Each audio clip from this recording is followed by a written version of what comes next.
Hi, everybody. Welcome to the podcast. I'm really excited that we're joined again by Jeff Leiker. And you know him, I'm sure, from the Toyota Way and that series of books. Holding up here for those who are watching on YouTube, the new and revised second edition. So we're going to be talking about that. So, Jeff, thank you so much for being here. Thanks for having me, Mark. Yeah, so it's been. I'm glad we can. I'm glad the book created an opportunity to talk again, and it's been a while. And before talking about the book, I want to say congratulations on. I don't know, is that the right word to use, or acknowledging? You say sure. On your retirement from the University of Michigan. Oh, I thought you were talking about the book, but Well, congratulations on the book, but congratulations on retirement, or. Yeah, the retirement's been a while. It was about 5 years ago. Oh, has it? Okay, so we haven't talked in a while, so Yeah. that doesn't feel new at all. No, not to me. So even with retiring from the university, I see you still have the Block M on your pullover there. What? Oh well, our basketball team is playing tonight, and even though I'm just sitting at home with my wife, Yeah. I got my gear on. So normally, are you attending? Quick personal sidetrack here. Do you go to a lot of games then normally? I go to all the football games, and I go to some of the basketball games when I can. Now I can't, but when I can, and it's fun to go to particularly the basketball games. What's nice is they're relatively easy to get in and out. It's only a couple hours rather than a half day commitment. Yeah, and far fewer people than the big house. Right, right. Sure. But yeah, I've seen games in both venues. I've seen the basketball team beat my Northwestern Wildcats a lot, and I saw that on TV the other day. And then there's the occasional it's still surprising to me, victory on the football field there in Ann Arbor. It's it's becoming more surprising these days. Yeah. So what have you been doing other than working on the second edition of the Toyota Way? You're still keeping busy. What are you doing? Well, I have two hobbies that I see sort of selected me, but one of them is classical guitar, and I started playing guitar when I was 13 and played rock and folk and did that till I was 29 and became an assistant professor at Michigan, and then I just stopped cold turkey for 30 years. And for the last 10 years or so, I've been taking classical guitar lessons every week, and I practice every day. So that is one thing. And then the second, and that gets my psychomotor skills used. You don't get that much of that typing on a book out. And then the second thing, using more of my motor skills, is golf. And I started playing that about 20 years ago because of my son. By the time he was 8 or 10, he was wanted to be an avid golfer. So I had to figure out where there was a golf course in Michigan and what it looked like and how you walk onto it, because I'd never been on one. And then he got in the golf team, and then he was pretty serious about it. But for me, it was a hobby, and I'm probably more obsessed with it than he is now. Yeah. Oh, I was wondering, so golf wasn't part of the strategy for networking with the Toyota executives? No, not. They're usually too good for me. But so I'm just curious, how for something like playing guitar, did that come back to you pretty quickly, or was that like relearning again? Yes. I mean, I think if I played golf for 10 years when I was young and then stopped for 30 years, I would be better than I am now playing every week for the last 20 years. So unfortunately, we don't learn as quickly and as easily as we get older.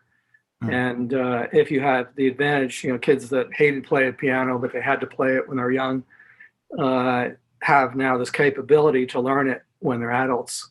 Mm-hmm. At some point, many people are so happy that their parents made them learn piano when they're young. Yeah. It is like learning a language. And I'm going to reach over here. It's not quite the same, but I've got a pair of drumsticks in the office. Oh, okay. And I'd given this up cold turkey for a while, but in recent years, I've sort of surprised myself. Some of those, that muscle memory and ability comes back pretty quick. Right. But I when I was a kid growing up, I used to take lessons from a University of Michigan graduate student. Oh, really? Getting his master's degree in percussion. Huh. And that's where I learned I didn't want to be a professional musician, because he I learned from him how much time you spend in a practice room all by yourself. Yes, yes, yeah. It's very exciting when you're on stage, but that's rare. And practice is, and like my guitar teacher gave me a little book that was how to practice guitar, and every instrument has a little book like that Mm. that teaches you how to practice. And that's one of the things even after over 10 years, I'm going to have a lesson Monday. And I'm sure at some point my teacher is going to say, remember how we learned to practice? Because he'll see me making mistakes and he'll teach me once again how to practice. Yeah. So that, which kind of fits with some of what I wrote in the new Toyota Way.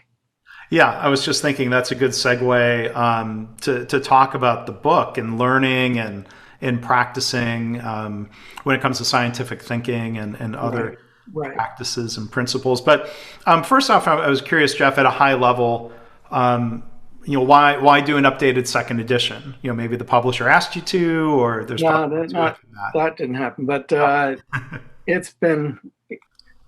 You can imagine that I wrote this over 15 years ago, so it's been about 17 years.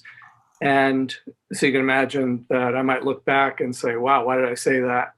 And that didn't happen so much. But what happened was I learned more and put more, say, flesh on the bones. And also, at the time I wrote the book, I had less experience practicing lean, particularly in different environments. So early on, I was doing work with the auto companies, and particularly Ford, and I learned a lot about automotive, which is a somewhat peculiar business with all the manual labor in an auto plant. So then I started to branch out, and I got opportunities in shipbuilding and in iron ore mining and in finance and healthcare. And so as I got broader experience, it broadened my view of how you use the tools of lean and how they apply. And so I had more examples. And then I also, in the original book, what I was trying to do was to take Toyota as a case example. The book wasn't intended to be analysis or like a journalist would do of Toyota that says, here's its strengths, here's its weaknesses. But rather pulling out best practices and pulling out exemplars that could be used as a model and turning it into principles. The principles are based on, I have a bachelor's degree in industrial engineering, and I have a PhD in sociology, and I taught organizational behavior when I first got to Michigan for years. So I was tying it into a lot of bodies of knowledge. And I could look at what Toyota did and say, look, that relates to this theory of motivation. And Toyota seems to have some depth of understanding that they got through their folk wisdom and experience that is missing in this body of literature by academics. So this kind of interplay between the academic world and the theory and the practice led to these principles. And as I read more and learned more and branched out into new directions in my research, I could relate different ideas, like, for example, Mike Rother's Toyota Kata. And it wasn't just Toyota Kata, but Mike was one of my students at Michigan. He was a master's student. And he had, because he got interested in this kata, he had done a lot of research in different areas. For example, he was interested in how people learn and how people develop thinking skills. We talked about lean thinking. Toyota talked about scientific thinking from the beginning. And how do you acquire that? And that led to studying neuroscience and cognitive psychology. And he would send me an email saying, oh, you should read this. And I read a bunch of stuff that I hadn't read at all ever, and some things I reread, and I was able to relate those. So it was clear that there was more to say and that there was a somewhat different perspective to put this into. And it was sort of accumulating, and I sort of hit the breaking point, went over the edge where there was enough new to say that I thought it might be worth revision. I was nervous about it because the book has sold so well and been read by so many people, and people call it a classic, and how do you improve on a classic? So I felt it was a little bit risky, but I just had learned enough that I thought it was worth it.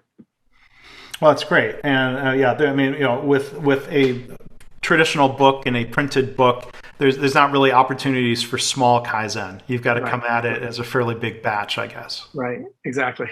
Yeah, that's true.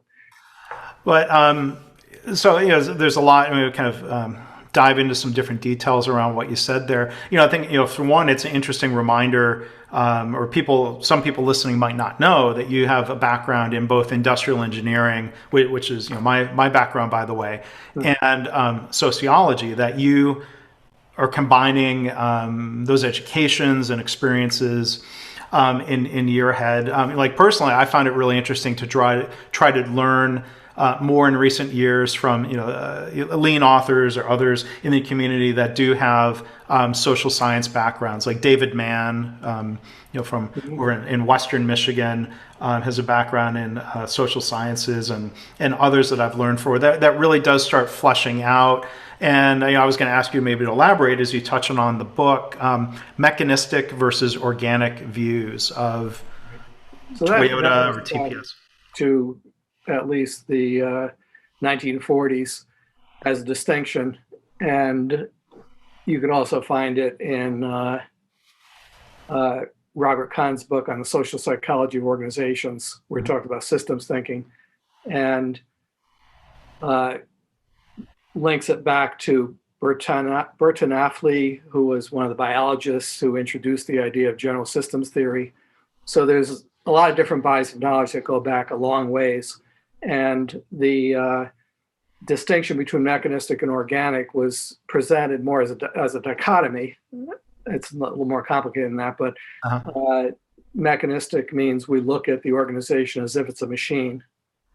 And a machine has fixed parts and they function in a certain way. And if you want to improve the machine, you can clean the parts and replace the parts. But if you really want to get a big improvement, you have to change the parts or change the fundamental design of the machine. Mm-hmm. So if you're thinking about the organization like a machine, you're thinking, how does it function now? What's the next design change I can make to make it function at a higher level? The assumption is that once you make the design change, you figure out the parameters and the specifications, you can implement that in the same way wherever that organization is, whatever culture it has, and it should work in the same way. And you expect, if you we just had a coffee maker go, and if you get a replacement part for the coffee maker, you don't expect it to act differently than the original part. Right. But in an organization, replacing a part could make the organization act very differently. Right. So that's the organic point of view, which sees organizations as biological systems. And then you have these crazy things called humans that you never can predict what they're going to do.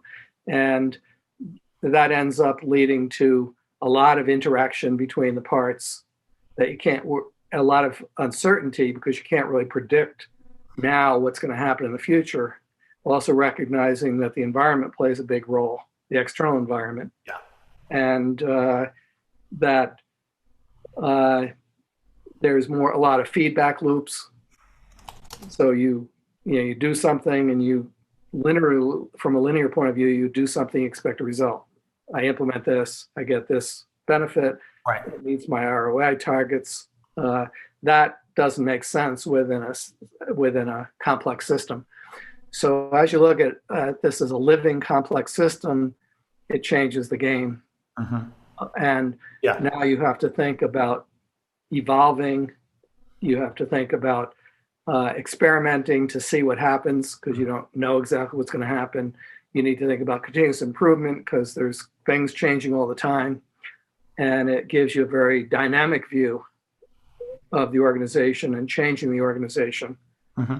Which it turns out, from basic folk wisdom in Toyota, they called it the Toyota production system, and they'll say it's a system and the parts are related to each other, and we have to try, and that's about as theoretical as they want to get. But what they're really saying, if you look at these kind of simple statements that they make based on experience, is quite profound in leading to a very different view of the organization and how you improve it. So we maybe extend some of that analogy. I've heard sometimes people talk about, you try to introduce something new to an organization, and there can be antibodies that kick in, or you can think of the idea of an organ transplant, how a new body can reject an organ that was perfectly good in somebody else, right? Right, right, right. Yeah, so those are the kinds of analogies you can make. So the mechanistic organic is very extreme, and in the original organizational design writings, they were saying if the tasks are fairly predictable and routine, then a mechanistic organization is much more efficient and works well. If the organization is if the work of the organization is new, innovative, you're creating, like in design, then the organization should be organized more organically. So there's just that distinction. And if you look at it, and in that writing, if you look at a factory, the assumption is that almost all the work is very routine. Right. So therefore, it works best when you have a bureaucratic organization. Toyota kind of confused things a bit because they are very bureaucratic and they have rules and procedures, and all the defining features of a bureaucracy are part of Toyota factories, rules for everything. And yet there's a lot of employee engagement, involvement, there's continuous improvement. It's a very dynamic environment. And therefore they seem to look like they're organic when you look from one point of view, and then mechanistic from another point of view. Mm-hmm. And that led Paul Adler, who was a professor at University of Southern California, to question this dichotomy. Mm-hmm. And he came up, instead of 2 types, he came up with 4 types. And at one extreme was the pure mechanistic bureaucracy, which he called coercive, where it's the managers and engineers who decide things, and then the workers obey, like Frederick Taylor in Scientific Management. Yeah, because the other extreme was the organic organization that has very few rules. But then in between, he called something enabling bureaucracy, what he saw at Toyota, enabling bureaucracy. And he said that there's rules and procedures, but they're tools to be used by the people doing the work and the people who lead them to enable them to better do the work. And there are more guidelines that can be used to improve the work rather than rigid procedures that need to be followed. So that's where I come out in the preface saying that mostly what we're doing with lean is introducing enabling bureaucracy. Yeah. It was simply a matter of saying, well, mechanistic is bad, organic is good. Then there's no real need for all these procedures we put in place and standards we put in place. So maybe we can talk a little bit about healthcare first. And I know, one of the differences in the book is you have examples from service industries, including healthcare, right? Right.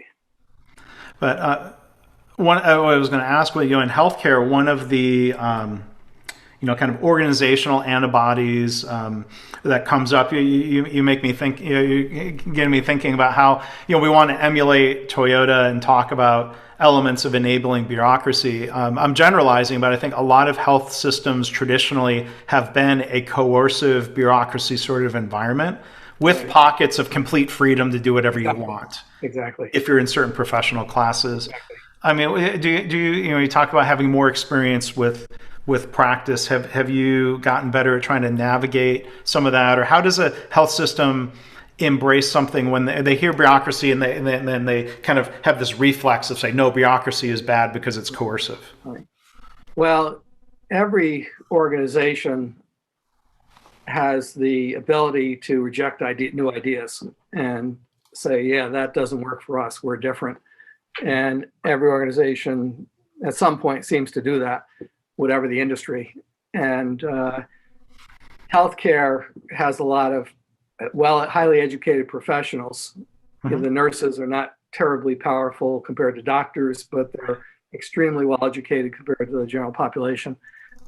So they can resist in an articulate way. Yeah. And but for some reason, even educated people seem to define the world in black and white terms. Mm-hmm. So standardization is bad. This came from Toyota. Toyota is mainly interested in productivity and producing widgets. we're trying to save lives and we're concerned about health and safety. And therefore, they're so different, we can't learn anything from them. Yeah. But then what you see in healthcare are a lot of rules and procedures. It's extremely bureaucratic, as you said. And it seems like it's bureaucracy gone wild, and often bureaucracy without a purpose. Sure. So for the experience of people in the healthcare system, more rules just mean more constraints. I'm handcuffed and I can't do my job.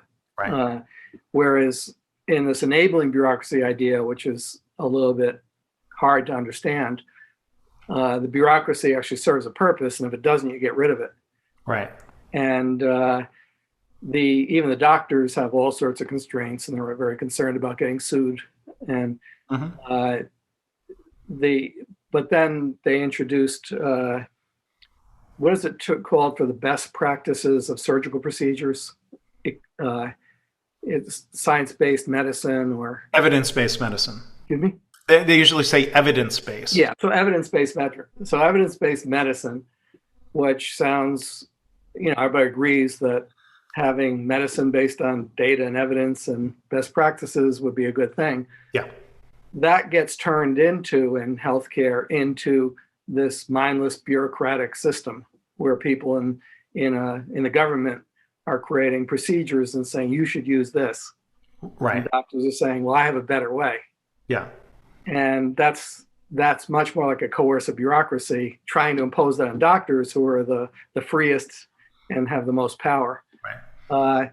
So if somebody doesn't understand lean and they have a superficial understanding, and then they're trying to make standardized work every place, including with doctors, they're going to get kicked out.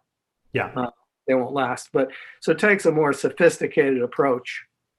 And what I've discovered is that the best in the lean world, the best lean consultants have often learned from industry and manufacturing, but have developed the ability to rise above that and then adapt what they've learned to new situations, like in the different parts of healthcare. There are parts of healthcare that are very routine, like in the test labs, and a lot of what the pharmacists do, and orderlies moving things about.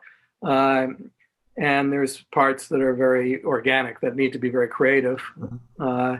And a person who understands lean deeply will understand the situation and figure out how to apply it in an appropriate way for the situation and explain it to the people in an appropriate way for the situation. Yeah. And I think that, to me, is the difference between somebody who's just mindlessly applying tools and somebody who understands the principles and then applies them in a flexible way. Yeah. And then the person who's thinking and applying in a flexible way is always learning new things. Yeah.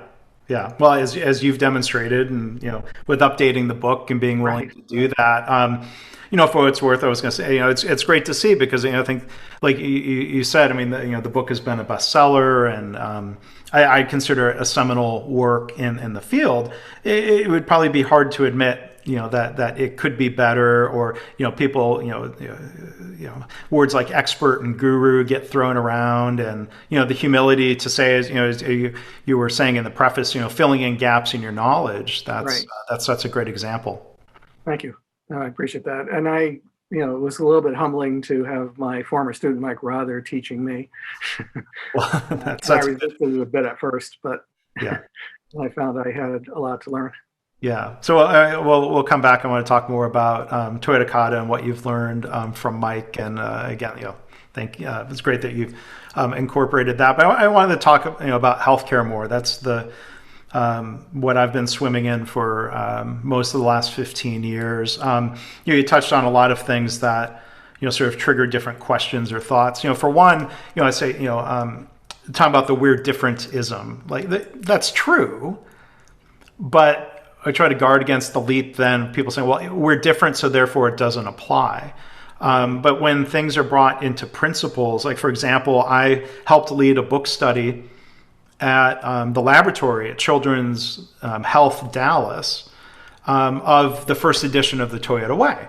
And different people from the lab would take a chapter, anyways, to have a typical book study format of discussing not just well, what did you learn from the book? But then the question, and the laboratory directors were helping drive this conversation.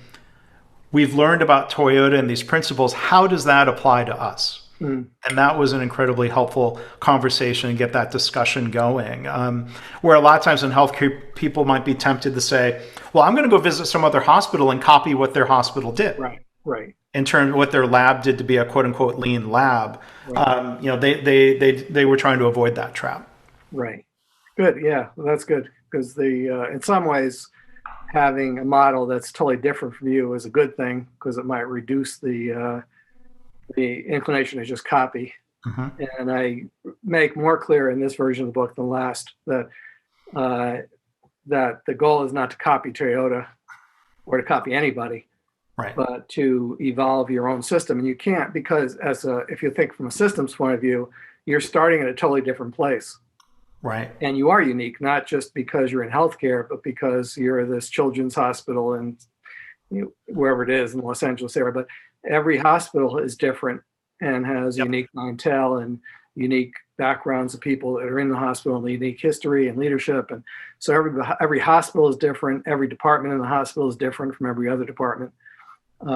So even one of the interesting things about Toyota that sometimes surprises people is that if you go into a Toyota factory in Kentucky, and then you go to one in the United Kingdom and one in France and one in Poland, they're not all the same.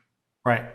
And Toyota and the Toyota experts in Japan don't try to make them look the same. They won't see a best practice in Kentucky and say, wow, this is great. Now everybody has to use this. Yeah. They might try to make the information available. But if you were in Poland and you looked at the Kentucky and said, oh, this is cool, they're doing this, I should do it, your sensei is likely to say, why? Why would you do that? Yeah. And then if you explain why and you have reasonable explanation, then they'd say, well, that's why. See, what you're trying to do is you're trying to improve the standard work and how it's being updated. So you now have an idea from Kentucky, but maybe you can improve upon it. Yeah. And find a better way. So they're encouraging you to think and experiment and learn. And when you copy, you don't do any of those things. Right.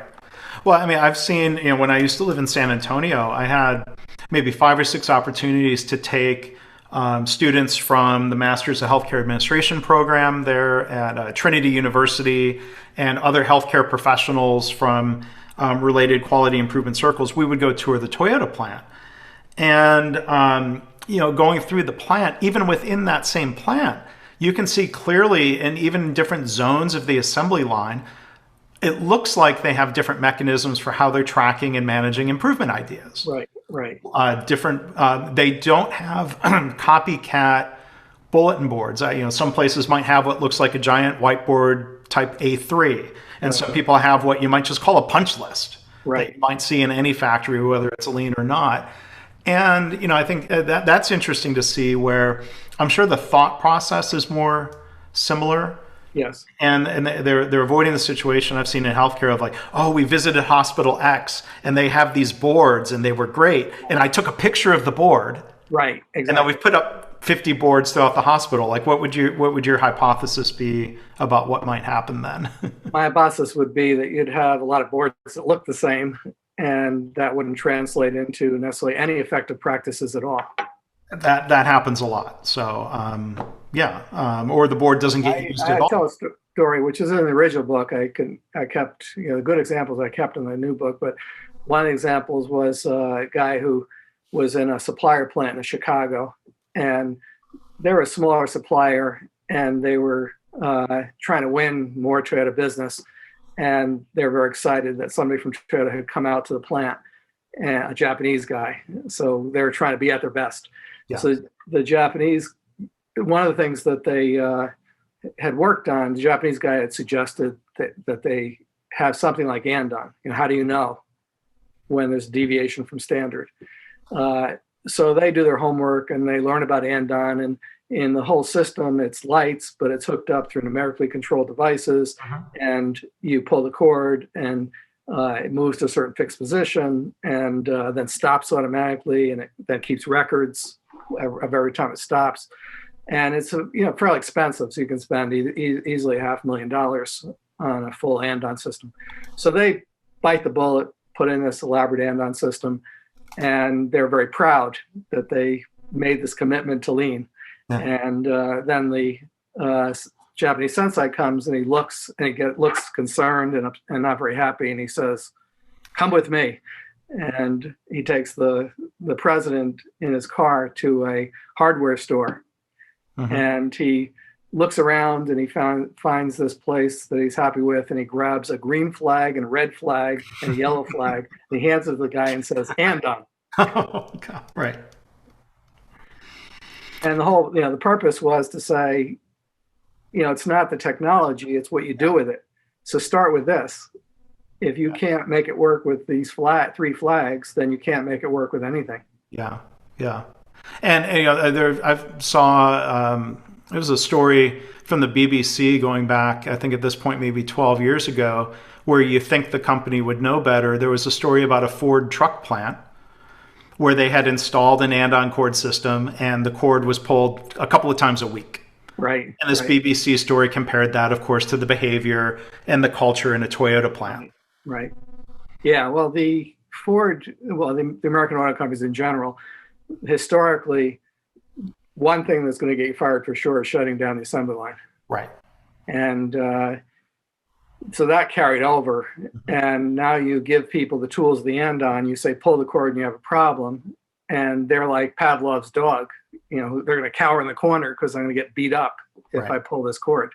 And they expect somehow that's going to change overnight. Right. And I tell a story in the book about a guy named Mike Brewer, who was at General Motors and one of the first about 15 members who were sent to NUMMI to learn from Toyota. And he came back with a pretty deep understanding. And then he was eventually responsible for a large part of the what they called competitive manufacturing. And he would pick a few plants where he personally was a sensei. And in one plant, they had put in that whole fixed position line stop andon system. It cost them millions of dollars. Oh. And they're excited about it. And first thing he told them to do is just turn it off.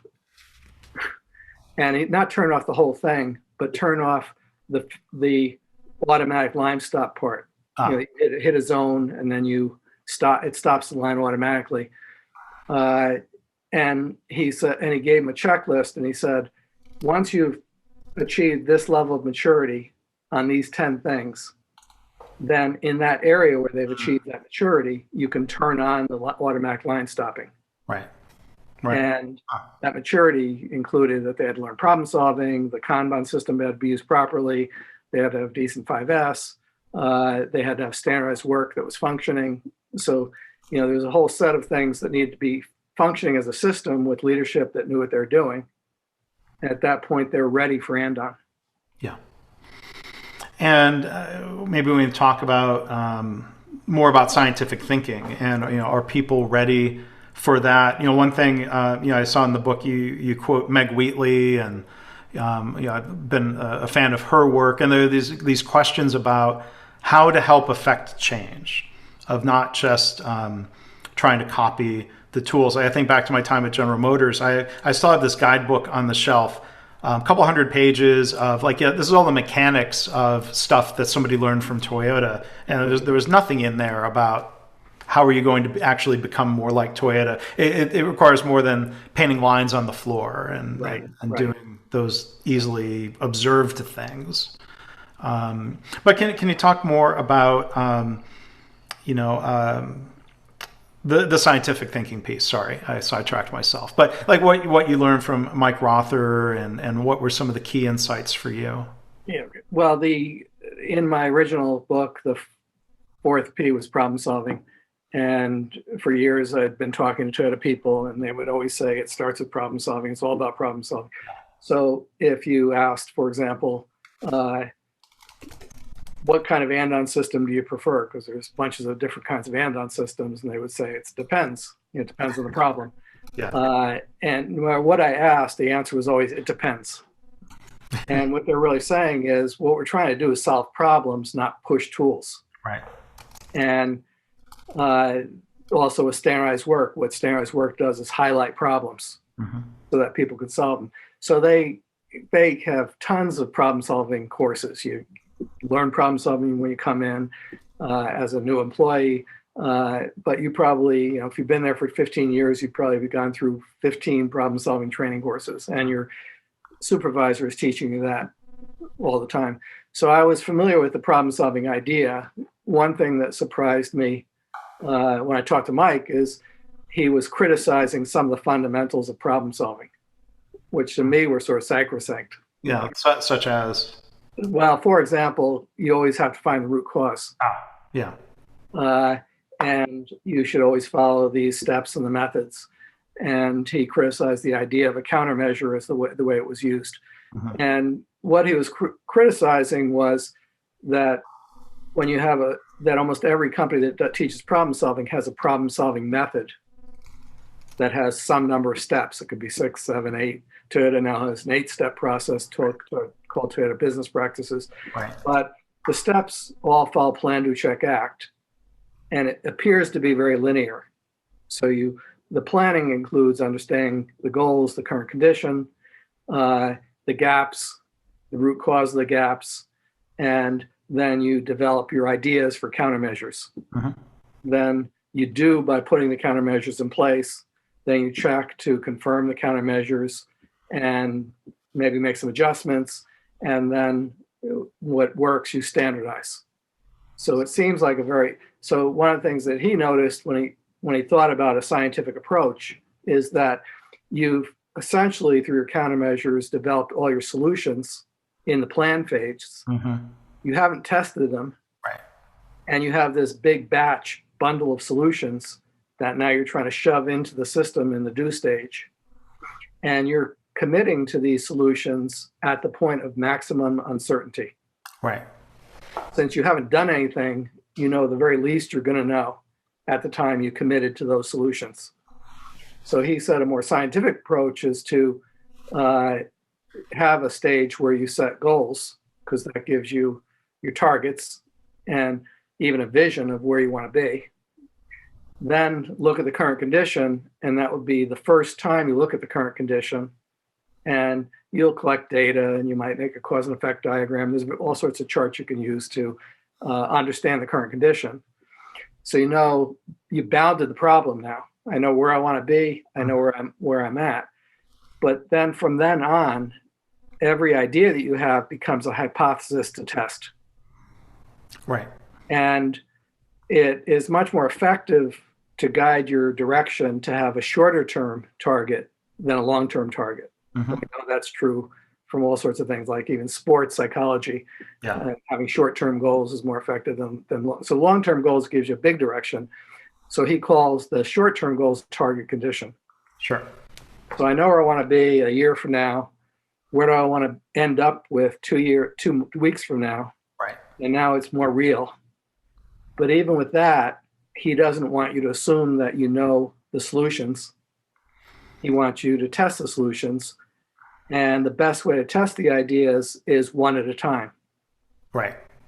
To help gauge cause and effect. But if somebody's implementing that batch of ideas and they have no interest in really evaluating, it's okay to implement a batch. But when we're being scientific about it. If you throw enough stuff at the wall, some stick.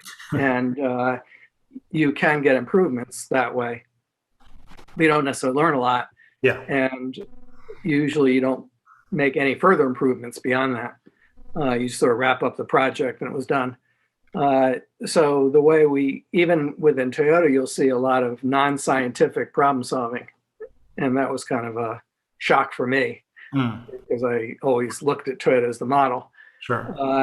And then I got over time, a little more sophisticated, and I was also pushing back a lot on Mike. So a lot of what happens on the shop floor with team members and their team leaders is you pull the end on, I had a problem, we record that, then we look at the end of the day and we see we had this problem 4 times.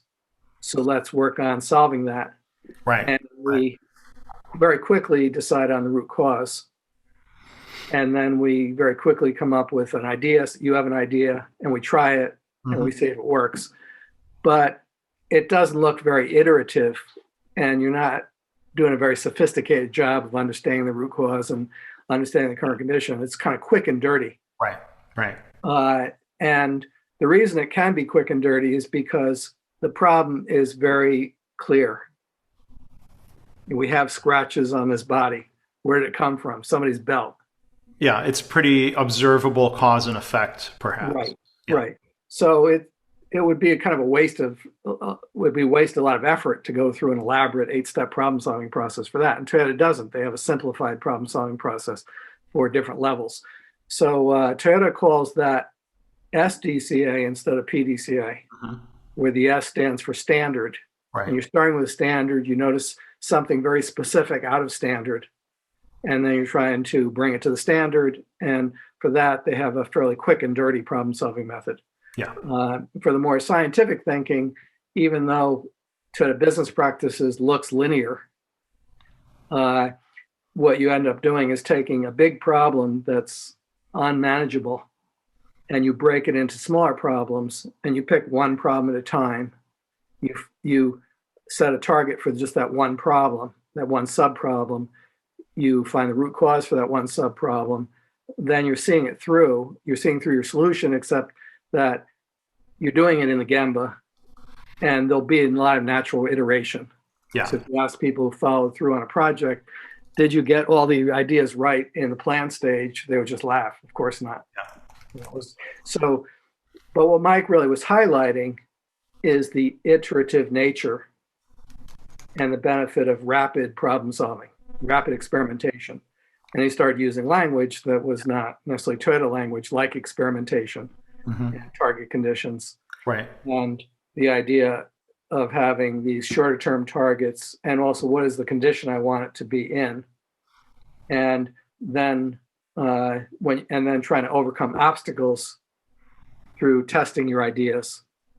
And Yeah. when you do a test, ask yourself, what am I really trying to test? What's the idea? What do I expect will happen when I try this out? Then you run the experiment. Then what did happen? And then what did I learn from this? So that's PDCA, you could say, Yeah. but it's applied to each individual small little experiment. And that's true whether you're trying to achieve a revolutionary new product or a vaccine.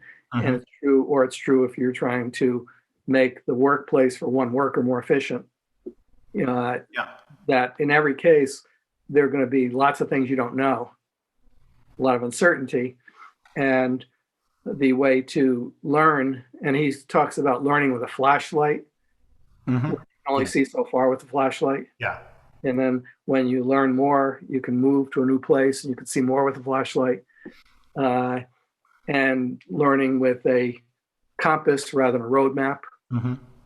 So it gives you a much more dynamic view of the process of learning scientifically Yeah. than the kind of mechanistic, here's the 6 steps, what step am I at? Right.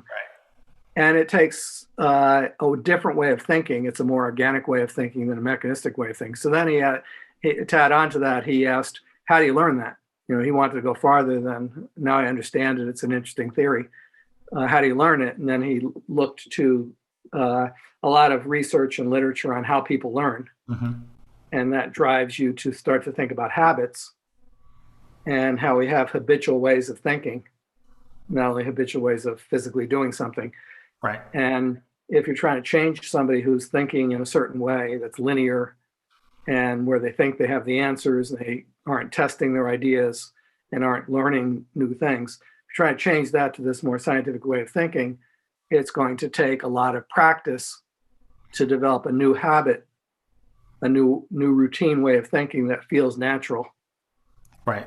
So that requires practice, and he learned about kata from the martial arts, Right. where the way you go from being kind of hopeless if you had to defend yourself to being, a skilled fighter in the martial arts is you learn kata. They break down all the skills required to fight into small pieces, small movements And then you practice those movements exactly as the teacher says over and over again Yeah. It's, until you master that piece. yeah, it's like wax on, wax off. Yeah, Going the back to wax the on, Karate wax Kid. off is a kata. Yeah. And essentially, the way I learned classical guitar was wax on, wax off. That's my teacher saying, wait a second, you're playing through this mistake. Every time you play through this mistake, you're learning the wrong way of doing it. Yeah. Your brain is getting better. It's getting locked in. You're developing, he's developing a habit. And what the habit looks like is a bunch of neurons that are connected in a cluster. Yeah. And when you push a button in your mind, you're running that routine. Yeah. And it's going to do it exactly the way it's been taught, which is the way you're doing it. Yeah. It's not hearing what you say. It's only experiencing what you do. So every time you practice it wrong, you get better at playing it wrong, and you're more likely to play it wrong in the future. So he stops me and says, Jeff, stop. Let's go back to this one measure. And what's the right way to play this? And he says, slow down. Yeah. And play it at like 1/100th of the speed and do everything correctly. Yeah. Every movement, the way your hand connects to the string, do everything perfectly. And then as you repeat, you get faster and faster. Yeah. And when you get to this piece, find the areas of weakness and just focus on those measures. Right. Now, it's a lot less fun than it is to play the piece. Sure. Well, practice is, and people use the words, grueling or, Well, exactly. That's why a kid doesn't like to take piano lessons. Yeah. He wants to play. Yeah. No, but, I think of, now organizations who are impatient, I guess, people can be impatient. They maybe want to rush through the quote unquote rollout or implementation of these team boards or some practice instead of going slow to get it right. And I think of the Toyota-ism, go slow to go fast. Right. Do similar ideas apply from what you've seen as you've gotten better at practicing this within an organization? Right. Yeah, no, similar things apply, and the organizations are impatient. What we learned from Toyota was the idea of the model line, they called it. And in the US, we have TSSC, which is called the Toyota Production System Support Center. And they learned that was a spinoff of the group in Japan called the Operation Management Consulting Division that Ono set up, that had the original masters who, only taught the right way. Mm-hmm. And they would go into suppliers, for example, and they'd set up a model line. They'd pick one area of the plant, and they would spend 4 months, or actually the people who worked in the plant, the managers, would set targets, ridiculous targets that seem impossible to achieve. And then an engineer and a manager would be working in that for, say, 4 months, and they'd keep improving it. And then finally they would achieve the challenging goal that 4 months ago seemed impossible. And in the process of doing that, they would end up with a full Toyota production system, all the bells and whistles, all the features. And the teacher would guide him through that without ever teaching him anything. Right. Just by asking questions, challenging them, and occasionally giving them an idea, a suggestion. Yeah. And then they would keep on going. So the assumption is once they learn in this one area, what they want them to learn in one area is the process of transformation, the way of thinking, and also building the system so it functioned as a system. The people doing the work understood what they were doing and why, and the leaders bought in, and they could continue to improve it beyond the 4 months. And so they would learn how this works as a system, and then they would expect them to continue it, and they'd come back periodically, maybe once a month, and then once every 6 months, and they would challenge and they'd push and they'd criticize. And but the plants in Japan would get it, and they would just keep on going. Yeah. When we do that in the United States and we build the model line and everybody likes the model line, suddenly you get an order coming down from the top. Good, do the rest of the company everywhere by the end of the year. So they had no understanding of what it took to get from day one. And instead of 4 months, it took 8 months because Right. we're sort of slower learners. So, but they had no idea what happened in that group, what they learned, all the lessons learned, all the things they tried that didn't work, how hard they worked at it, how hard the leaders worked to change their way of thinking. They didn't understand what happened in that model line, in that organic transformation learning process. Yeah. And what I would always say is, you're not trying to replicate the solutions and the results at the end. You're trying to replicate that process. So now Yeah. every other part of the organization's got to take their 8 months. Yeah. And But, and that's hard. That's really hard for many organizations. yeah. But so what the process you're describing of asking those questions, and I often fall back on Taiichi Ono in his book. There's a header of one of the chapters: start from need. And then he would talk about what are your most pressing needs. So like for me in healthcare, I think, well, the most pressing needs right now would include figuring out what needs to be done for COVID treatment and for COVID vaccination, and in normal times, patient safety in general might be that most pressing need. And, John Shook, in the Lean Enterprise Institute model, he says, what problem are you trying to solve? That reminds me of what you're saying, Right. where so often there's this dogma where people will say, and I'll challenge it, oh, you always start with 5S. Yeah, right. That's a very mechanistic, Right. or roadmap or cookbook Right. approach. Right. Yeah. So I've never heard a Toyota sensei say, you always start with 5S. I would Never expect heard it. that. They always, as Ono said, ask, what is the problem? Mm-hmm. And there is also this kind of dogma where, and people have learned this from some sensei, where they'll say, what is the problem? And you'll state something, they'll say, no, what is the problem? They'll ask, what is the problem, like 50 times.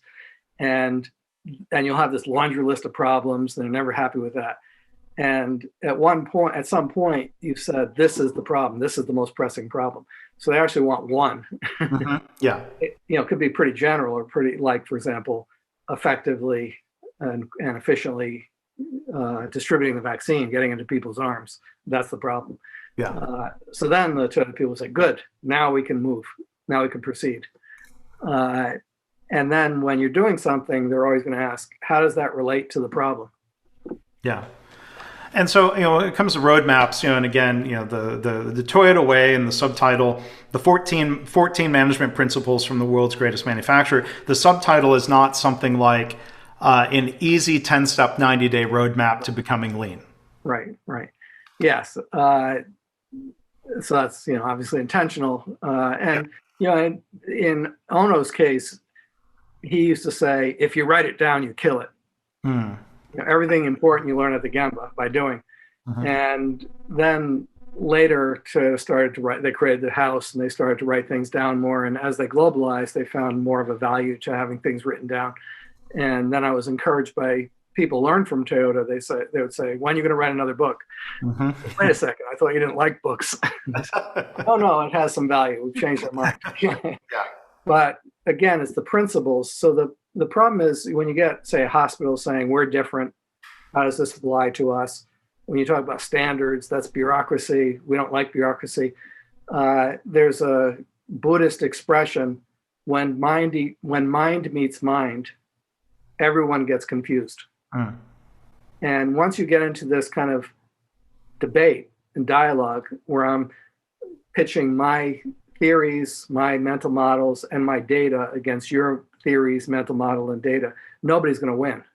Yeah. Where you can win is at the Gemba, mm-hmm. by trying it.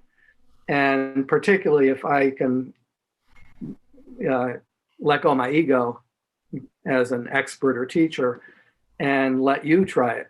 Yeah. And ask you your ideas. And that's why what the Toyota Sensei did and what Ono did. And now it's your idea. You're trying it. You see it works. Yeah.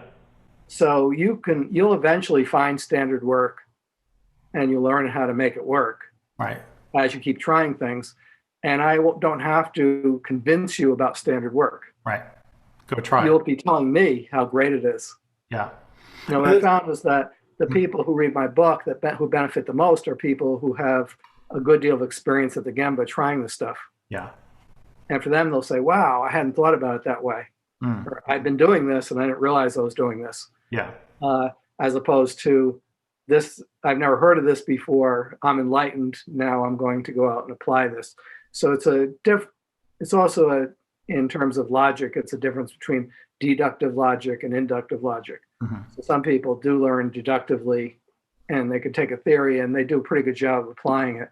But most people learn better inductively. They try something, they encounter a problem, they struggle through it, and then you can give them some kind of an insight that helps to understand why they struggled and why they were successful.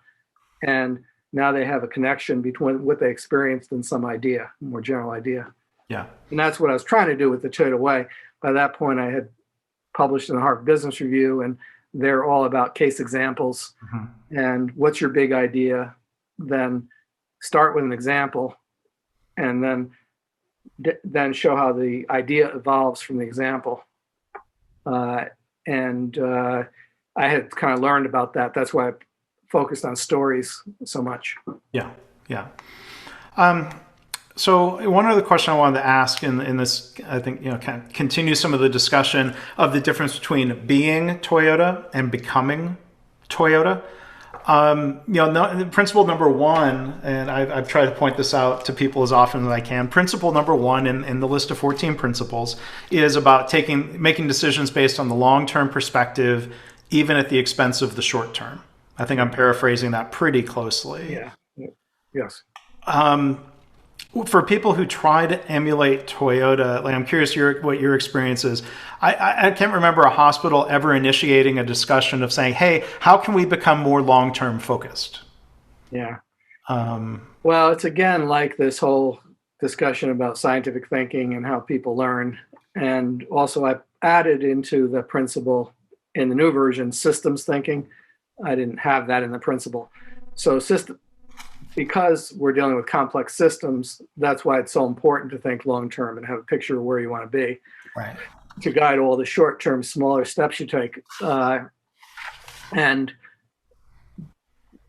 when people are not thinking in terms of systems, and they assume that there could be linear cause and effect, and I'm as a CEO, and I'm saying, our problem, we know what our problem is. It's the budget, and we need to cut costs, and we need to do our work more efficiently, and we need to implement the changes necessary to reduce our costs.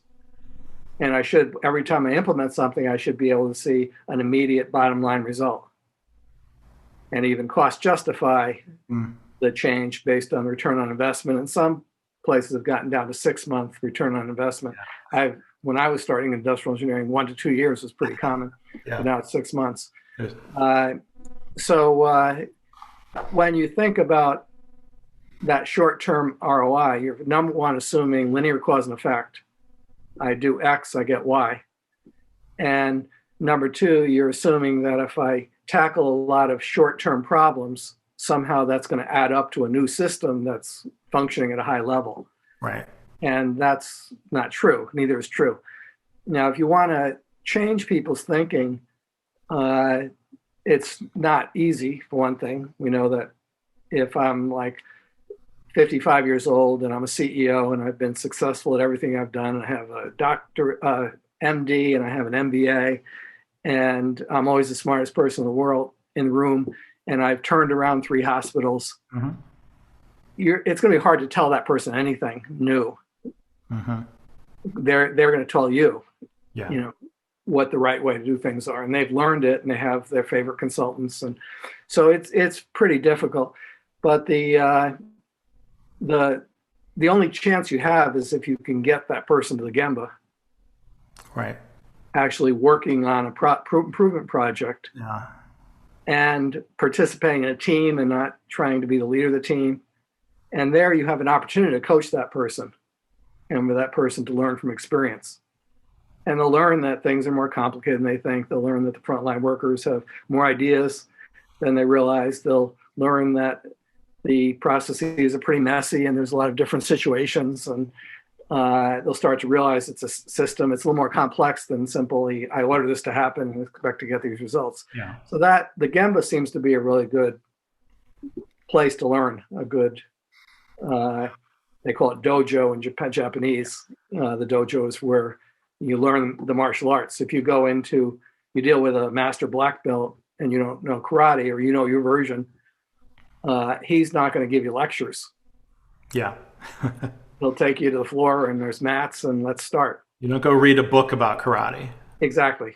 Yeah. So that, unfortunately, that's often what it takes. And getting these guys to go to the Gemba may be difficult or even impossible. Right. So you might have to wait your turn. That's the catch-22, right? Because if you try to be coercive or directive, and that leader that you described might say, well, no, that's not my job. I don't need to do that. I've never done that. Right. And they, how do you, this is, how do you lead them to water? Right, right. And I wrote The Toyota Way to Service Excellence with Karen Ross. Mm-hmm. And Karen was originally, she worked for an insurance company, and she was originally answering the phones. And just on her own, she learned about lean, and she became a lean consultant within the insurance company. She had the ability, and it's really a social skill more than anything. But she would go to meet with a vice president of the Northeast region, who's like one step from God, and she would stand outside the office of that person, male or female. And she would say, and they would say, come on for the meeting. And she'd say, no, come with me. And she would refuse to walk into the office. Yeah. And she'd wait until they walked out of the office, and then she would take them to the Gemba. And I know Karen well enough. I can picture her in that moment and her demeanor and enthusiasm, right. And with not threatening at all. And she's not being coercive at all. Yeah. And then every time she did that, she said that the person loved it. They were so excited to get out of the office and to see something real. I've seen a similar dynamic when someone has been open to the opportunity. A hospital CEO going and just standing in a nurse's station for 30 minutes. Right. And what they're used to if they go out into the Gemba is they're being toured. Right. And going and sitting or standing and just observing work. It was, in a way, it was a proverbial, or it was like the Ono circle. Right. And they'll say, oh my gosh, I had no idea how hard people were working, how hard they were struggling, those things that become quickly apparent. And you also see that each cycle is different than the others. Yeah. It's not a clear, simple pattern. Yeah. And all the best practices aren't being used. And if they were, they could see the nurses would be slowed down and they couldn't serve the patients. Yeah. So Ono would take a day. Yeah. That was the minimum time. And if we can get a half an hour, that's a start. Amazing. Yeah. Well, great. Well, Jeff, thank you so much for sharing, kind of your thoughts of what led to the book, and for sharing some of the things that you've learned and that you continue to teach in different ways. This has been a really helpful book to a lot of people in a lot of different settings. That book is, of course, The Toyota Way. The second edition is available now. It's available anywhere you could buy books, basically, right? Yep. And I do recommend it. I've had people ask me if I already read the first version, should I read the second version? Or if I haven't read the first version, should I read that first? And I think that the second edition is quite a bit better and more relevant today, more examples of from service, but also the idea of scientific thinking is portable and it goes everywhere and for any type of problem. So I would point people to the new book, right? Whether they read the first book or not. Yeah. So that question's easier to answer. And for those of us like myself who have read the first edition, I'm going to flip through and look for things that are different. And I wouldn't recommend that. No, it's really about 90% different. Okay. So I will continue. I've been reading it from the beginning. I will continue doing that then. Thank you. Put my impatience aside, but reinforce and relearn and rethink. So, Jeff, thank you so much. Our guest has of course, been Jeff Liker. Really appreciate you doing this today, and hopefully we can talk again.